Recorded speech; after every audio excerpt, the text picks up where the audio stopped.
dry sage scraping stone, tiny creatures tunneling under the crust. Casey Harlow had worked these roads for 12 years as a tow truck driver and thought she'd heard it all. But when the dispatcher's voice crackled through the radio just after 2 a.m., something in the static made her stomach tighten. Unit 6, respond to mile marker 66. Abandoned vehicle reported, engine running. No occupants in sight. Casey flicked on her roof light and turned her rig toward the empty stretch of US 191 locals called the Black Veil. She'd hauled wrecks from there before, rollovers, deer strikes, but tonight felt different. Maybe it was the moon. A thin sickle hiding behind a smear of clouds, casting a pewter glow across the desert scrub. The highway narrowed as she approached the marker. Her headlights clawed through a sudden ribbon of low-lying fog, impossible in the dry season. It clung to the pavement like spilled ink. There it was, a silver sedan, hazards blinking, driver's door yawning open. The engine purred softly, a heartbeat in the stillness. "Hello," Casey called, stepping onto the tarmac. No answer. The fog muffled everything, even the crunch of gravel under her boots. She peeked inside. Keys in the ignition. Phone on the passenger seat. Screen spiderwebbed but glowing with a frozen clock. 3:33 a.m. Something rustled behind her. She spun, flashlight slicing the fog. Nothing. Only that heavy, unnatural silence, as though the desert itself held its breath. Then the radio on her belt hissed. No voice, just a whispering static that almost shaped her name. "Say see." Her pulse hammered. The night was about to change. Casey's thumb jammed the talk button on her radio. "Dispatch, Unit 6. I'm at mile 66. I hear interference. Do you copy?" Only a hiss answered, like sand pouring through a pipe. She swallowed hard and turned back toward the sedan. The dashboard lights flickered though the engine idled steady. On the back seat lay a child's crumpled drawing. A stretch of road sketched in black crayon beneath a pitch-dark sky streaked with jagged white lines. At the bottom, in a shaky hand, someone had written, "Don't look back." A dry gust carried the metallic tang of ozone. Then the fog thickened, rising waist-high and swallowing the wheels of her tow truck. Casey's flashlight beam stopped short, as if the air had turned solid. A shape appeared in the haze, maybe 30 feet away, tall, thin, unmoving. She lifted the light and caught the faint outline of a man, or what might once have been a man. His limbs were too long, head slightly cocked as though listening. "Hey!" Her own voice sounded small, devoured by the fog. The figure didn't answer. Instead, the sedan's engine cut off with a soft click, plunging everything into a heavier silence. The temperature dropped so fast her breath burst white. Casey took a slow step backward toward her truck. That's when the shape tilted its head the other way, a jerky, inhuman motion, like a marionette tugged by invisible strings. A low grinding sound scraped through the air, metal on stone. Her hand fumbled for the door handle of the tow truck. She yanked it open and jumped inside, locking it with a slam. The headlights flickered, died, then blazed to life again, pointing not at the empty road ahead, but directly into the fog behind her. Something was there, and it was closer.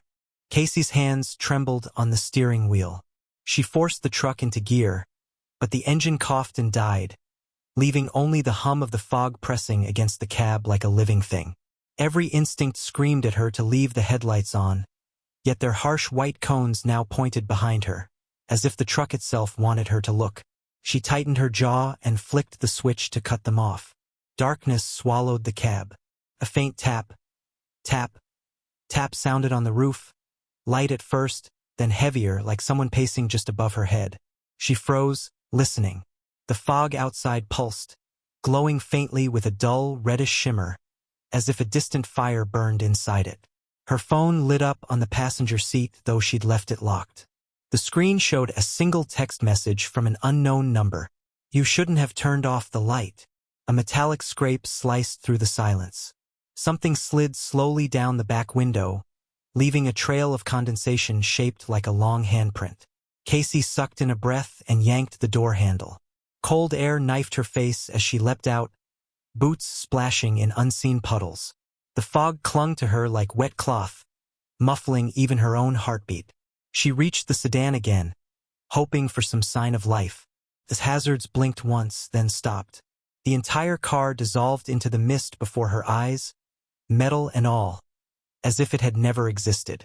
A low rumble rose beneath the pavement, subtle at first, then deep enough to vibrate through her bones.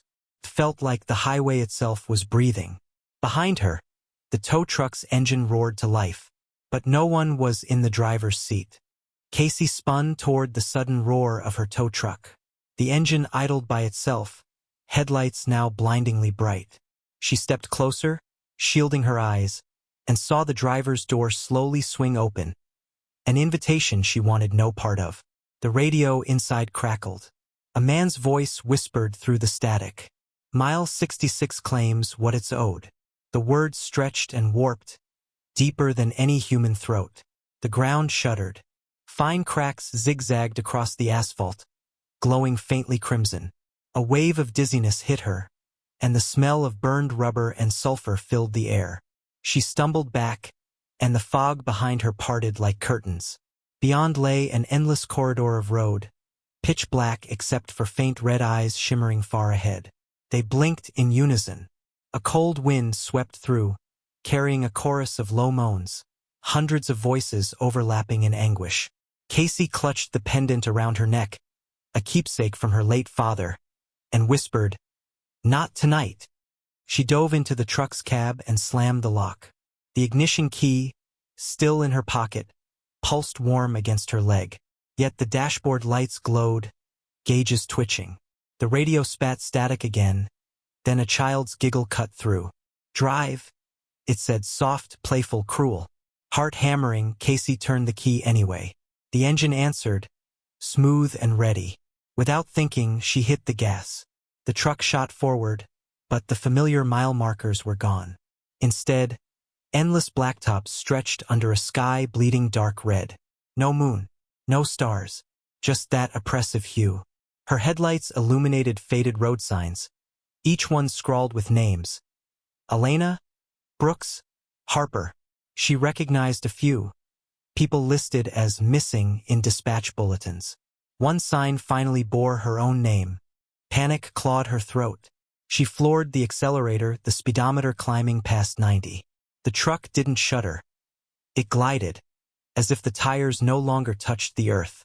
The fog thickened again, swirling into shapes. Faces screaming silently, mouths stretched impossibly wide. Their eyes glowed the same deep crimson as the cracks on the highway. A sharp voice, her father's, echoed inside her skull. "Don't look back, Casey." Something slammed the rear bumper. The truck fishtailed, yet no headlights trailed her. Another jolt, harder. In the mirror she caught a glimpse of a towering silhouette sprinting on all fours, gaining ground with inhuman speed. Casey gripped the wheel and shouted into the void, "You're not taking me." The road ahead split into two paths, both swallowed by darkness. A final road sign flickered in the headlights. Choose. She had seconds to decide.